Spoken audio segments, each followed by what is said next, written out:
వెన్నుపోటుకి 2 ఏళ్ల కార్యక్రమంలో భాగంగా ఈనాడు శ్రీకాకుళం నియోజకవర్గం రూరల్ మండలం వైఎస్ఆర్ కాంగ్రెస్ పార్టీ నాయకులు అలాగే యూత్ వైసీపీ శ్రేణులు చాలా పెద్ద ఎత్తున 2 ఏళ్లకు వెన్నుపోటు కార్యక్రమంలో పాల్గొని విజయవంతం చేశారు.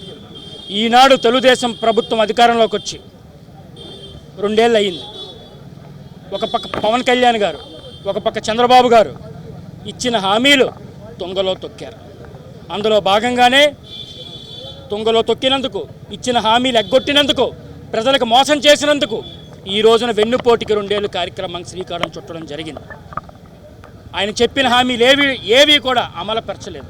ఇదిగోండి, 18 ఏళ్ళు నిండిన ప్రతి మహిళకి నెలకి 15,000 ఇస్తామన్నారు, ఇవ్వలేదు. సంవత్సరానికి 3 గ్యాస్ సిలిండర్ ఇస్తామన్నారు, ఇవ్వలేదు.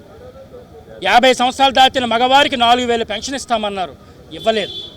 Fee reimbursement SC ST BC విద్యార్థులకు ఇవ్వలేదు. ఆరోగ్యశ్రీ అయితే పేరుకే ఆరోగ్యశ్రీ ఉంది కానీ ఈ ప్రభుత్వంలో, ఈ కూటమి ప్రభుత్వంలో ఆరోగ్యశ్రీ ఇంప్లిమెంట్ చేయటం లేదు. ఇది వాస్తవం. మీరు ఒక్కసారి ఎంక్వైరీ చేయండి. మరి ఇన్ని అబద్ధాలు ఆడినటువంటి, ఇంత మోసం చేసినటువంటి కూటమి ప్రభుత్వం మీద మేము యుద్ధం చేయాలా వద్దా? ప్రజల తరపున ఈ రోజున ఈ ఉద్యమం మా కోసం కాదు, ప్రజల కోసం. సుమారు 2 ఏళ్ళు కావస్తుంది. ఇచ్చిన హామీ ఒక్కటి కూడా నిలబెట్టుకోలేదు. కేవలం మీడియా మేనేజ్మెంట్ చేసుకుంటూ జగన్మోహన్ రెడ్డి గారిని విమర్శించడమే పనిగా పెట్టుకొని ఈరోజు రాష్ట్రంలో అధికారం చలాయిస్తున్నారు ఈ తెలుగుదేశం పార్టీ నాయకులు. శ్రీకాకుళం నియోజకవర్గంలోనే కాదు, యావత్ చిత్తూరు నుంచి ఇచ్చాపురం దాకా పోలీసులతో వైఎస్ఆర్ పార్టీ నాయకుల మీద, వైఎస్ఆర్ పార్టీ కార్యకర్తల మీద కేసులు పెట్టడం, బెదిరించడం చేయిస్తున్నారు ఈ తెలుగుదేశం పార్టీ నాయకులు. ఇది ఎంతవరకు భావ్యం చెప్పండి? అధికారం ఎవరికీ శాశ్వతం కాదు, పదవులు ఎవరికీ శాశ్వతం కాదు.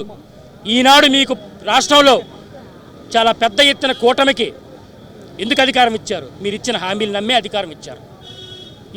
ఈ రోజున మీరు ప్రజల్ని మోసం చేశారు, మహిళల్ని మోసం చేశారు, అవ్వాతాతల్ని మోసం చేశారు, యూత్కి మీరు మోసం చేశారు, అన్ని వర్గాల వారికి మీరు మోసం చేశారు, రైతులు మోసం చేశారు. ఒక వర్గం కాదు, అన్ని వర్గాల ప్రజలకి, అన్ని వర్గాలకి మీరు మోసం చేసి ఈ రోజున మీరు తప్పించుకొని తిరుగుతున్నారు.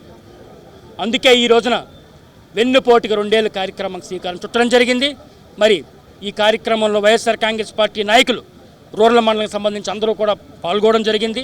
చాలా విజయవంతం చేసినందుకు వారందరికీ కూడా నా హృదయపూర్వకమైన ధన్యవాదాలు.